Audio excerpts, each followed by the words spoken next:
I already know what you're going to say. I should have done this sooner. My apologies. I really do feel bad about that. So, to the handful of people on the internet who actually care what my opinion is, here are my top 5 spoiler free takeaways from seeing Demon Slayer Infinity Castle in theaters.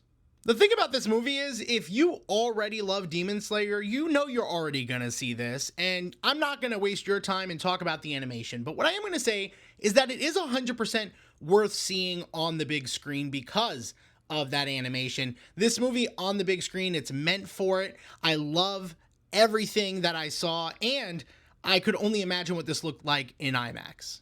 It also shouldn't be surprising that the sound that you hear from Demon Slayer is great, obviously, but there is something I want to bring up about anime films in general, and it happens here early on. It gets stronger as the movie goes on, but early on, I really felt like they could have capitalized the theater sound system a lot more, and I don't know why. Anytime I watch anime films, sometimes it's inconsistent, and that definitely happened here for me.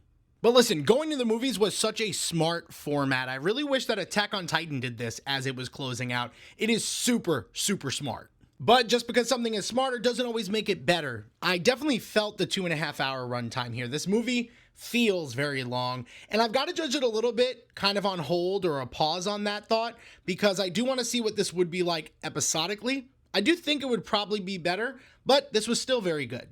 And of course it is, because if you know, Akaza's backstory in this particular film is such a highlight of the entire series.